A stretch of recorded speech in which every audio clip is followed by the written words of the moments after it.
Hi. Hey, Reddit. Throwaway account for obvious reasons. I honestly never thought I'd be writing something like this, but I need to get this off my chest and maybe get some advice too. I'm still trying to process everything. Some of this feels like a sick dream I haven't woken up from. So my name's Matt. I've been married to Lisa for 7 years. We had our ups and downs like any couple, but overall, I thought things were solid. We've been talking about starting a family soon. Had a Pinterest board full of nursery ideas. Even started looking at neighborhoods with better school districts. I thought we were building something real. Lisa's always been proud of her college years. She went to a small private college in Colorado. Liberal arts type place, big on hiking and community. She had a tight friend group there and kept in touch with a bunch of them. Every once in a while they do Zoom calls or plan mini getaways. I always encouraged it. Figure it's healthy for her to have her own circle outside of me. Anyway, few months back, Lisa starts talking about her 10-year college reunion. She's buzzing about it. Says it's going to be a full weekend thing with hiking, a dinner, bonfire, even some group activities. She says, we should make it a mini vacation. You've never seen the Rockies properly, right? I was down. Sounded fun, and to be honest, we hadn't done a real trip in over a year. She started planning it all out, looking up flights, even talking about maybe extending our stay a few days after the reunion to do a scenic train ride. She seemed genuinely excited to go with me. That's why what happened next threw me off so hard. About 10 days before we were supposed to fly out, Lisa comes home looking kind of annoyed. I'm cooking dinner, and she's pacing. I ask what's up, and she says, so, apparently the organizers decided last minute that spouses aren't allowed anymore. Something about the lodge being overbooked, and they had to cut down numbers. I'm like, wait, what? That doesn't make sense. You already RSVP'd with me, didn't you? She says, yeah, but they changed it suddenly, and she's just as mad. I could tell something was off right away. She was saying all the right words, frustrated, disappointed, annoyed, but it felt rehearsed. Her eyes wouldn't meet mine. I asked if any of her friends' spouses were going. She hesitated a second and then said, I don't think so, no. I wanted to believe her. I really did. But something about the way she said it made my stomach twist. Next few days, she starts acting weird. Real cagey about the trip. Says she might not even go now because it's not going to be the same without me. But then 2 days later, she's packing her bag anyway. And that's when I really started noticing things. She packed way too much stuff for a 2-day college reunion. 3 pairs of heels. A red cocktail dress I hadn't seen in over a year. Whole makeup kits she barely uses. Even wax her legs the night before the flight, which she usually only does before a fancy date or a beach trip. I didn't say anything. I just watched. And I started taking mental notes oh yeah, she left for the reunion that Friday morning. Gave me a kiss at the door like nothing was wrong. I'll text you when I land, she said. I smiled back, said have fun, but inside I felt sick. I wasn't going to do anything at first. I told myself maybe I was just being paranoid. I mean, we've been married for 7 years. You don't just start doubting someone over one weird suitcase and some vague answers, right? But that whole day, I couldn't shake the feeling. She barely texted after her flight. Just a quick, landed, heading to the lodge with some old friends. Then hours of silence. Around 8 p.m., I shot her a message asking how things were going. Took her 2 hours to reply.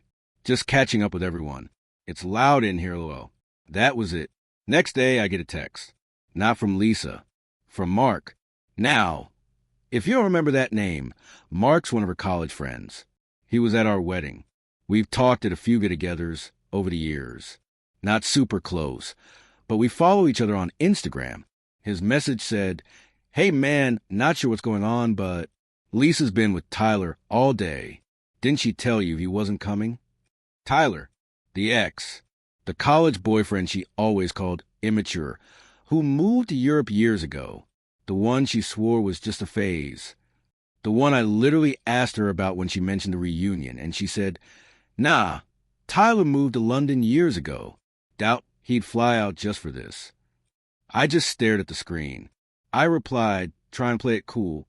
Wait, Tyler's there? I thought he lived in Europe. Mark. Nah, he moved back like 6 months ago. Bought a cabin here. Actually, he's been hosting some folks at his place. Just weird because Lisa told everyone she came solo and has been glued to Tyler since last night. They skipped the group hike this morning, too. He ended it with, I'm not trying to stir things up, just thought you should know. I stare at my phone so long the screen went dark. I didn't even know what to do. I didn't want to believe it, but the pieces were clicking in faster than I could hold them back. The sudden no spouses rule, the over-the-top packing, the way she said Tyler wasn't even coming, and now she's spending the whole reunion with him?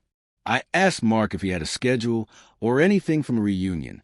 He sent me a photo of the printed itinerary they were given. First thing I noticed, a big paragraph at the top. Spouses and partners welcome to all events unless otherwise noted. My blood ran cold. She lied. Flat out. No last-minute changes. No capacity issues. Just straight up lied to my face. I called her that night. I was calm. Way too calm. She picked up and I said, Hey, just wanted to check in. How's it going? She sounded chipper. It's been great. Saw so many people. Caught up with Amber and Rachel. You remember them, right? I said, Anyone else? Anyone you didn't expect to see? She paused. Not long. Maybe half a second. Then, not really. Why? I waited, then said, Tyler didn't show up after all, huh? There was this awkward little laugh. No, I told you, he lives in Europe. I didn't say anything. Just let the silence hang there. She said, Hello? I said, Lisa? Tyler moved back. Mark saw you too. Said you went to his cabin. You skipped the hike. That's when her tone changed. Wait, you're spying on me now? That's seriously messed up. Mark's always had out for me. He's jealous. Or maybe he just wants drama. Whatever he said, it's not true. She sounded mad. Not scared. Not guilty. Just annoyed. Like I was the one causing trouble. I told her, the reunion schedule says spouses were invited. You told me they banned them. She went quiet. For real this time. Not a fake pause. Just nothing. Then she said, Matt, I don't want to do this over the phone. I didn't yell. I didn't scream. I just hung up. I knew. I knew then. I didn't sleep that night. Just laid there, staring at the ceiling, heart racing, phone in my hand. Every few minutes I'd check her messages again, scroll back through our texts from the past week, looking for signs. I felt like a damn fool. She told me Tyler wasn't coming. Lied. Told me the reunion banned spouses. Lied. Then lied again, saying Tyler lives in Europe. I couldn't stop thinking about her at his cabin while I was at home, doing laundry and thinking about what color we'd paint the nursery. I needed proof. Real proof. So I did something I'm not proud of. I logged into our phone account. We're on a shared plan. I usually just pay the bill and never look at the details, but I remembered you can see call logs. No message content or anything, but timestamps and numbers? Yeah, they're all there. I scrolled through her activity over the past month. Dozens of calls to one number, a Colorado area code. Some short, some over an hour long. A few at weird times, late at night, even a couple during work hours when she told me she was slammed with meetings. I copied the number and texted Mark again. Hey, this is probably a weird ask, but can you confirm if this is Tyler's number? He replied, Yeah, that's him. I just stared at the screen. All those calls. While we were cuddling on the couch, watching TV. While we were planning our summer vacation. While we were talking about refinancing the house. She'd been reconnecting with her ex in secret. And it didn't stop there. Last week, she told me she was going out with co-workers for drinks. Now that I had Tyler's number, I checked the logs for that night. She called him around 10:45 p.m. Talked for 26 minutes. She didn't get home until after midnight. Told me she had one too many and Ubered back. I went back even further. She'd been talking to him for months. At that point, my stomach wasn't just turning. It felt like it was trying to escape my body. I sat there on the edge of the bed with my laptop on one knee and my phone in my hand, and it hit me like a dam wave. She didn't just reconnect with an old flame. She planned this. She made the decision to lie to me, to leave me behind, to make sure I didn't go so she could be alone with him. I don't even know how long I sat there. Eventually, I grabbed my keys and drove to my sister's place. She's a family law attorney. Thank God. I didn't say much at first, just walked in and said, "I think Lisa's cheating on me." She looked up from her laptop, raised an eyebrow, and said, "What happened?" I showed her the call logs, the reunion schedule, Mark's text. She got quiet real fast. Didn't say I'm sorry. Didn't try to comfort me. Just got serious.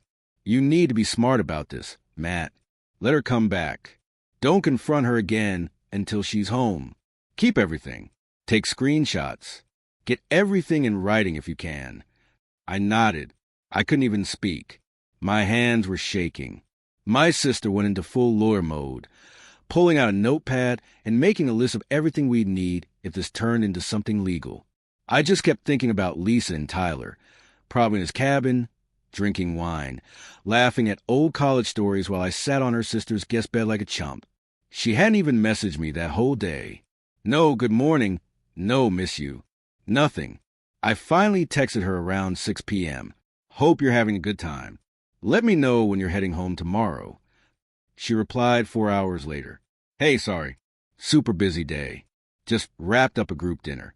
Heading back in the morning." That was it. No love you.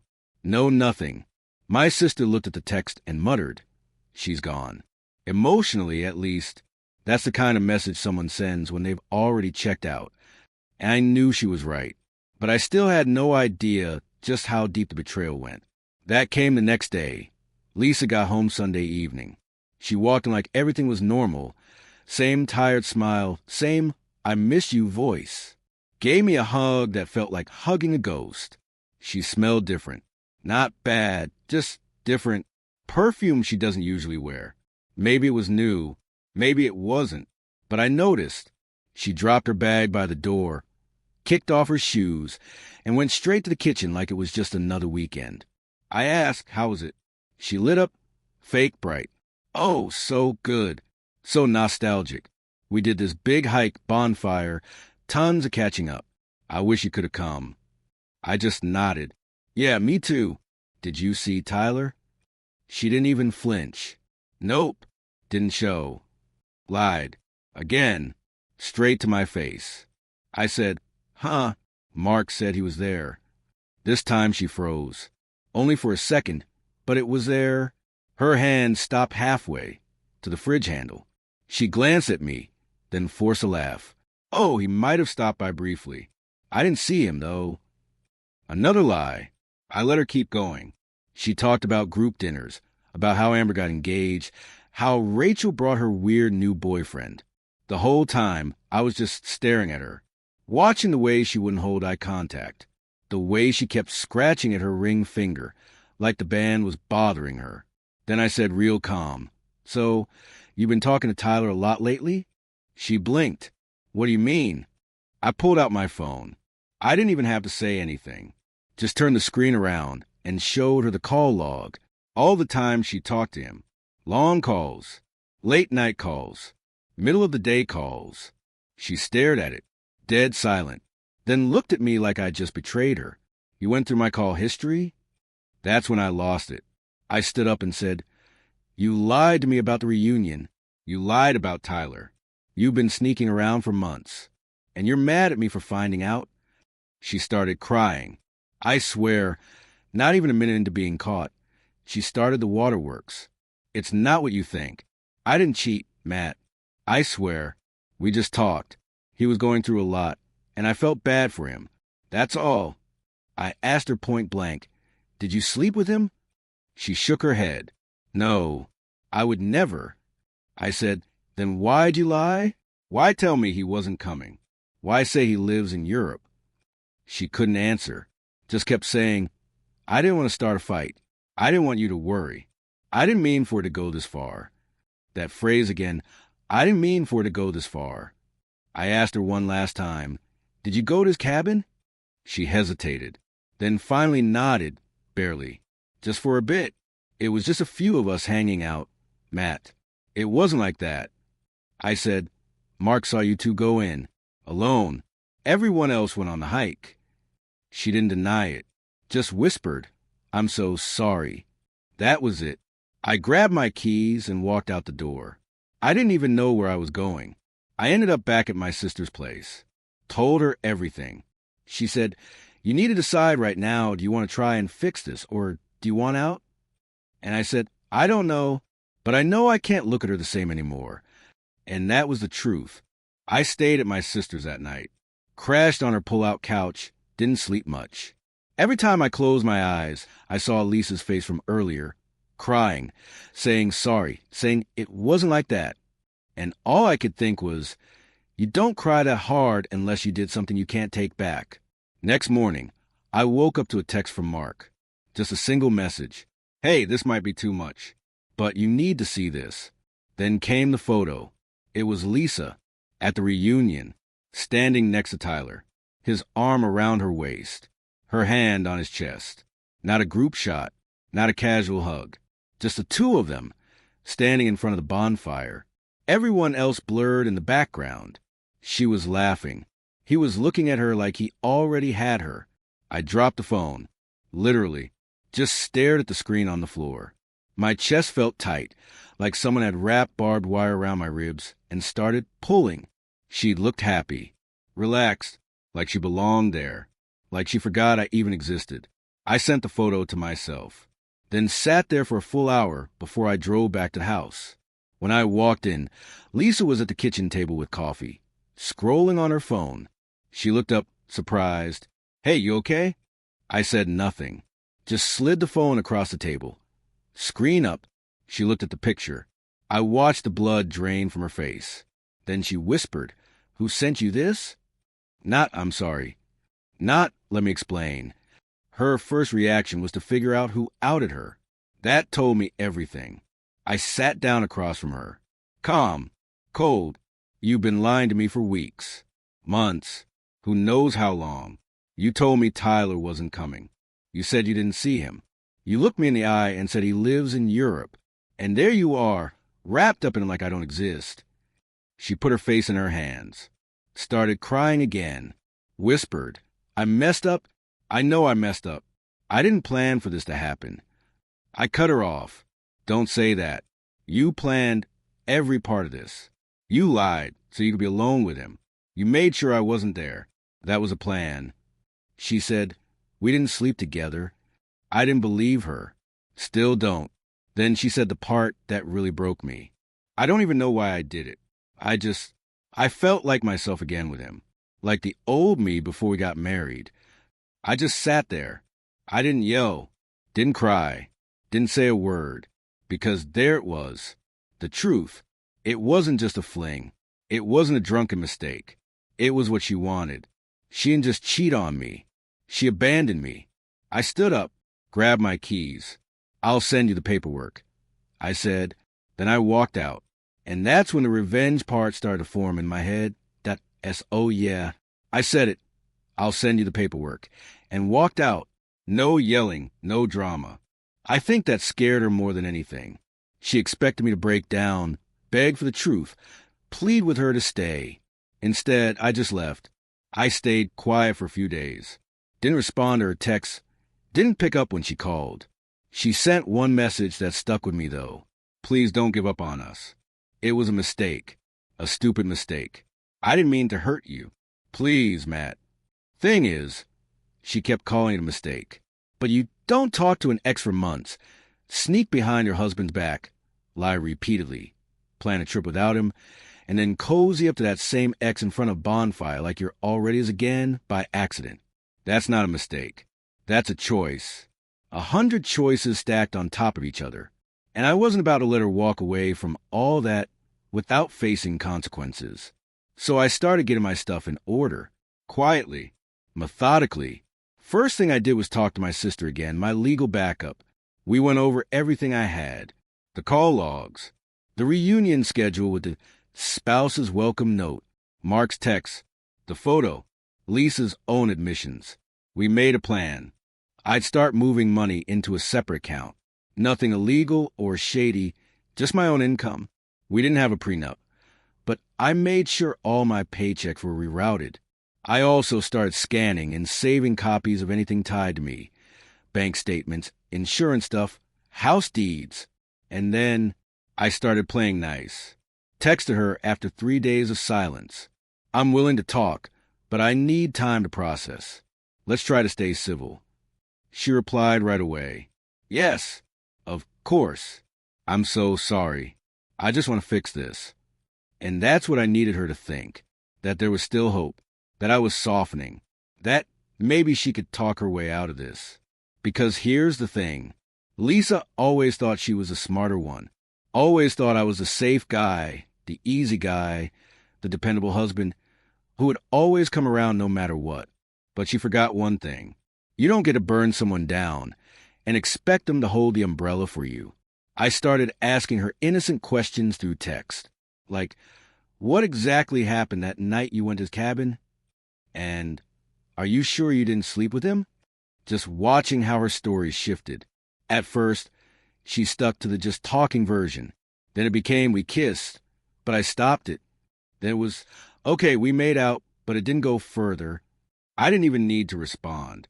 Just kept letting her talk. She was building my case for me with every lie she tried to untangle. Meanwhile, I called Mark again. Asked if he had any other pictures. He didn't. But he did say something I hadn't heard yet. She didn't leave Tyler's cabin until morning dewed. People were already eating breakfast when they saw her walking back alone. That was it. That's all I needed.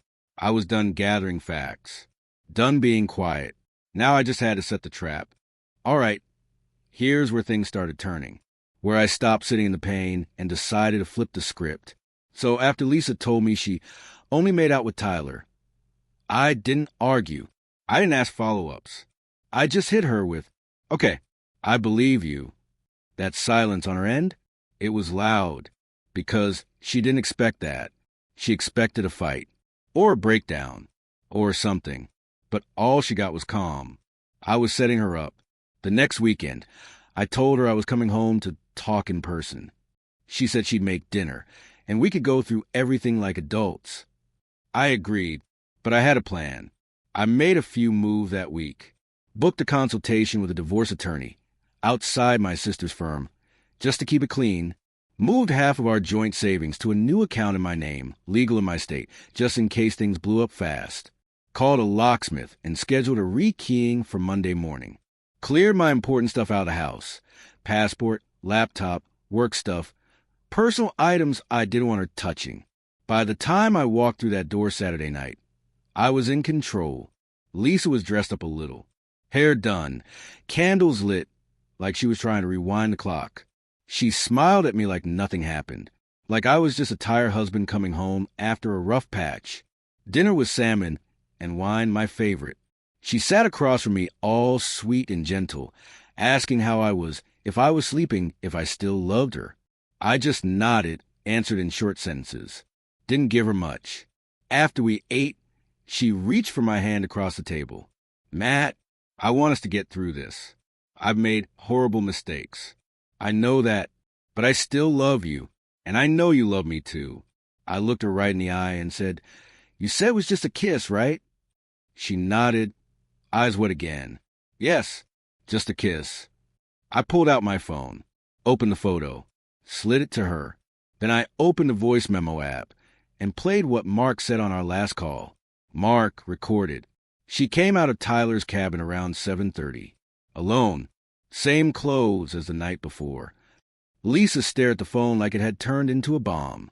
I leaned in and said, you didn't come home early. You just ran out of time. She started crying. It's not what you think. Save it.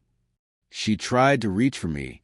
I stood up, told her I was staying at a hotel until the divorce was filed. Then I gave her the final gut punch. I pulled out a manila envelope with a copy of the separation paperwork. Everything ready for her review. On the front, I'd written, since you love reliving your college years, maybe Tyler can help you read this too.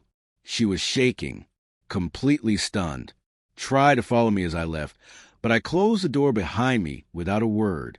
She had no idea I'd already rerouted the mortgage, frozen the joint card, and sent a heads up to her parents. They always liked me, and I wanted to give them the truth before she spun her version. I didn't just walk out of the house that night. I walked out of her narrative, and she had to sit there alone with the mess.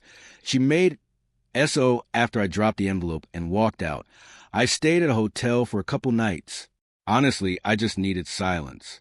No fake apologies, no crying, no gaslighting. Just me, four walls, and the sound of everything crashing down. But then something interesting happened. I got a message from Mark again. It was short. Just said, "Bro, it's blowing up." I replied, "What is?" And he sent me screenshots. Apparently someone in Lisa's reunion group chat posted the bonfire photo. The one of her and Tyler, with his arm wrapped around her like she was already his again. That same picture I'd already shown her. But here's the twist. The person who posted it? It was Rachel, one of Lisa's oldest friends from college. Used to call me her brother-in-law already, even before Lisa and I got married. Rachel's caption said, "Hard to believe this happened the same weekend Lisa told everyone she came solo. Didn't know Tyler was part of the hiking crew." Thinking face. Boom. And then it was like a dam broke. People started replying, some confused, some pissed. One guy said, "Wait, wasn't she married?" Another girl dropped a bombshell. She told me they split months ago. That's why I thought it was weird when she was all over Tyler. Lies. More lies. Different versions of the same garbage. Apparently, Lisa had been telling different people different things. Some she said I was working and couldn't come, others that we were on a break. And now, to cover her tracks, she'd even claimed we were separated already. Then Rachel tagged me directly. In the group chat, "Matt, if you're seeing this, I'm sorry. I didn't know it was like this." I didn't even reply. Didn't have to, because right there in real time, her old friends were realizing who she really was now. Not the fun, outdoorsy, wine-loving Lisa from college. Nah, this version of her was a liar, a manipulator, a fake. Later that night, I got another message, this time from Amber. She and Lisa used to be tight. We'd all gone on a double date years ago. Amber wrote, "I'm not trying to dig, but did she really cheat on you with Tyler?" I kept it short. She lied to my face for months. Told me he wasn't coming. Told me he lived in Europe, and then spent the whole reunion at his cabin. Amber's reply? "Disgusting. You didn't deserve that. Everyone's talking about it now." She really screwed herself. I won't lie. Reading that felt good, not because I wanted her humiliated, but because for once, she couldn't twist the story. She couldn't lie her way out. The people she was trying to impress, her precious college friends, were seeing it all raw and ugly. She hadn't just betrayed me. She burned her own image. And Tyler? Yeah, we'll get to him. Because what came next? Well, let's just say his reputation didn't come out clean either. So after Lisa got exposed in the group chat, I figured that was it. She was already spiraling. Her college crew, people she spent years trying to keep close, were pulling away one by one. Rachel even unfollowed her publicly. Like full on, I'm done with this mess energy. But then Tyler's name started popping up. Amber messaged me again a couple days later. "So, did you hear Tyler was dating someone before the reunion?" I didn't even know what to say. Wait, what? Apparently, Tyler had a girlfriend. Like a real one. Not casual, not on and off. A woman he'd been seeing for close to a year since he moved back to Colorado. Her name was Megan. She lived about 30 minutes from his cabin. And Megan? Yeah, she found out everything. Turns out someone from the reunion knew Megan and texted her after seeing the group chat drama blow up. Probably sent her the bonfire photo. From what Amber heard, Megan showed up at Tyler's place the day after the reunion ended, packed all her stuff into her car, and left without saying a word. Tyler tried to stop her. She told him to go cuddle with Lisa in his cabin. Poetic, honestly. But here's the kicker. Lisa didn't know Tyler had a girlfriend. She thought she was the one. That he was single, waiting, like some old college flame just magically relit. Nah, she was a side piece. I laughed when Mark told me, not out of joy, but that bitter kind of laugh when the universe finally slapped someone in the face. Lisa threw away a marriage for a man who didn't even choose her, and it got worse for her. I started hearing from people who used to be in her corner. Rachel told me Lisa had tried calling her 5 times in one day, trying to explain herself. Rachel told her, "You lied to everyone, and you lied to Matt. I don't want to be part of this anymore." Amber said Lisa posted a story on Instagram, some vague quote about regret and lessons learned. She deleted it an hour later. Then she wiped most of her profile clean. Tyler? He didn't say anything publicly. But a week later, his social media went dark too. No more cabin pics. No more reunion reposts. Radio silence. Lisa texted me again. A long message this time. Rambling about how everything's crashing down. How she never wanted to hurt anybody. How she was confused. And how Tyler lied to her too. Said she didn't know he was seeing someone else. Said she thought they had something real. That she was the one being used. I didn't reply. Not out of spite. Just because I genuinely had nothing left to say. She destroyed what we had. For fantasy. And now she was left with nothing but smoke and silence. But I wasn't done yet.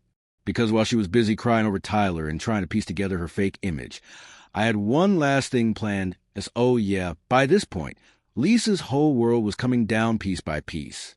Her reunion lie? Exposed. Her fling with Tyler? A dead end. Her college friends? Mostly gone. And me? I was quiet. Too quiet. And she hated that. The last message she sent before I blocked her for good just said, "Please talk to me. I don't care what you say. Just don't ignore me like this. I feel like I'm disappearing." She was right. She was disappearing from a version of life she tried to control, from the marriage she blew up, from the people who saw her for who she really was. But I had one last thing I needed to do. See, when we were married, Lisa always played this hostess role. Dinner parties, wine nights, little backyard hangouts. She loved presenting us as this perfect couple. Our house was her image. She even used our living room for some lifestyle posts on Instagram, like relationship goals content. Well, I decided it was time to reclaim that space. I hosted a small get-together at the house. Just some friends, my sister, and a few co-workers who'd been supporting me through all this. Nothing huge. Ordered pizza, cracked open a few beers, played music, laughed. The house felt alive again for the first time in months. And yeah, I posted a photo. Just one. Me and a few friends in the backyard, under the patio lights she once obsessed over. No caption, just a quiet little picture of me existing. Smiling. At peace. I didn't tag anyone. Didn't say a word about Lisa. But I knew she'd see it. I got confirmation about an hour after posting. Amber texted me. "Okay," she just messaged me. Asked if you're already moving on. Said the house looked different, like you'd redecorated or something. I hadn't. I just removed her. Her fake plants. Her throw pillows. Her wine rack with dusty bottles no one touched. What was left behind was mine. Simple. Real. Me. Later that week, the divorce papers were finalized. No contest from her. No begging. No, I can change. Just a quiet signature on her end. Like she already knew there was no fixing it. And with that, it was over. The girl who lied, schemed, and played pretend. Gone. The guy she thought would crumble? Still standing. Stronger. You want to know what revenge really looks like? It's not screaming. It's not trashing someone's stuff or making a scene. It's rebuilding. Quietly. It's letting them watch you heal. Without them, it's becoming untouchable to the person who took you for granted. And that's exactly what I did. Thanks to everyone who read this far. It's been months since this all went down, and I still have days where I think about what could have been. But then I remember, I didn't lose Lisa. I lost a version of her she tricked me into believing existed. The truth? I didn't lose anything. She did. And now, I get to live free. No lies. No wait. No looking over my shoulder. Just me, and the peace she'll never find. Bye.